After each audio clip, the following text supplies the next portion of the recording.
জাতিসংঘ নিরপেক্ষ নয়, এটি পশ্চিমা এজেন্ডার অধীনে চলে। মাওলানা জাবিহুল্লাহ মুজাহিদ। আল জাজিরার আরবি বিভাগের প্রধানের সাথে আফগান রাষ্ট্রদূতের বৈঠক।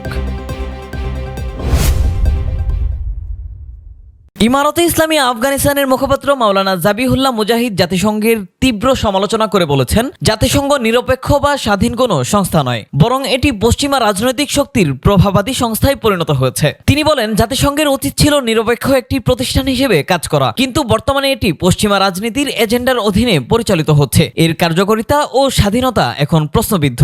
আফগানিস্তানের জাতিসংঘ প্রতিনিধিত্ব প্রসঙ্গে তিনি প্রশ্ন তোলেন, জাতিসংঘে বর্তমানে যে ব্যক্তি আফগানিস্তানের প্রতিনিধিত্ব করছে সে আসলে কাকে প্রতিনিধিত্ব করছে, কোন নিয়মে বা নীতিমালার ভিত্তিতে সে কাজ করছে, তার কোনো বৈধতা নেই এবং সে আফগান জনগণের প্রতিনিধি নয়। 2021 সালের আগস্টে তালেবান আফগানিস্তানের ক্ষমতায় ফেরার পর থেকে ইমারতে ইসলামিয়া বারবার জাতিসংঘে নিজেদের মনোনীত প্রতিনিধিকে আফগানিস্তানের আসনে বসানোর দাবি জানিয়ে আসছে। তবে জাতিসংঘ সাধারণ পরিষদের স্বীকৃতি বিষয়ক কমিটি এখনো পর্যন্ত সেই বিষয়ে কোনো চূড়ান্ত সিদ্ধান্ত নেয়নি। প্রতি বছরই তারা সিদ্ধান্ত স্থগিত করে আসছে। ফলে এখনো পর্যন্ত জাতিসংঘে আফগানিস্তানের প্রতিনিধিত্ব করছেন নাসির আহমদ ফায়েক, যিনি আগের পশ্চিমা সমর্থিত আশরাফ গানি সরকারের আমলে নিযুক্ত হয়েছিলেন এবং বর্তমানে অন্তর্বর্তী দূতের দায়িত্ব পালন করছেন। ইমারতে ইসলামিয়ার জাতিসংঘ স্বীকৃতির দাবি পশ্চিমা দেশগুলো কিছু মানবাধিকার সংগঠনের বিরোধিতার মুখে পড়ছে। এই পক্ষগুলোর দাবি, আফগানিস্তানে নারী ও কন্যা শিশুদের অধিকার লঙ্ঘন এবং একটি অন্তর্ভুক্তিমূলক রাজনৈতিক প্রক্রিয়ার অভাব রয়েছে। তবে চলতি মাসের শুরুতেই রাশিয়া আনুষ্ঠানিকভাবে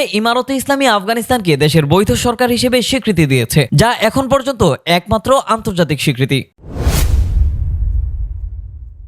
ইমারতে ইসলামী আফগানিস্তানের মিডিয়া ও সাংস্কৃতিক খাতে সহযোগিতা বাড়াতে আন্তর্জাতিক গণমাধ্যম আল জাজিরার আরবি বিভাগের প্রধান আহমদ আল ইয়াফির সাথে একটি বৈঠকে মিলিত হয়েছেন কাতারে নিযুক্ত আফগান রাষ্ট্রদূত মোহাম্মদ সুহাইল শাহিন। বৃহস্পতিবার 31 জুলাই আফগান সংবাদ মাধ্যম আরিয়ানার এক প্রতিবেদনে একথা জানানো হয়। প্রতিবেদনে বলা হয়, মিডিয়া ও সাংস্কৃতিক খাতে সহযোগিতা সম্প্রসারণের লক্ষ্যে কাতারে নিযুক্ত আফগান রাষ্ট্রদূত মোহাম্মদ সুহাইল শাহিন আল জাজিরার আরবি বিভাগের প্রধান আহমদ আল ইয়াফির সাথে একটি বৈঠকে মিলিত হয়েছেন। বৈঠকে সাংস্কৃতিক সহযোগিতা জোরদার, সাংবাদিক প্রশিক্ষণ কর্মসূচি বৃদ্ধি, আফগানিস্তান ও আল জাজিরার মাঝে মিডিয়া সম্পর্ক গভীর করার ব্যাপারে আলোচনা হয়। সত্য উপস্থাপনে বিশ্বজুড়ে অবদান রেখে চলায় আফগান রাষ্ট্রদূত আন্তর্জাতিক গণমাধ্যমটির প্রশংসা করেন। আফগানিস্তানের প্রতি সহযোগিতা অব্যাহত রাখতে ও সহযোগিতা সম্প্রসারণের ব্যাপারে তাদের উৎসাহিত করেন।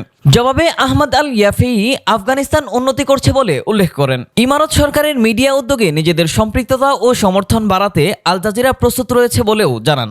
উল্লেখ্য, আল জাজিরা কাতারের মালিকানাধীন একটি আন্তর্জাতিক গণমাধ্যম। ফিলিস্তিনি ইস্যুতে শত হুমকি ও বাধা বিপত্তি সত্ত্বেও সত্য ও বস্তুনিষ্ঠ সংবাদ প্রচার অব্যাহত রেখে সম্প্রতি পুরো বিশ্বে নিজেদের আলাদা অবস্থান তৈরি করতে সক্ষম হয়েছে।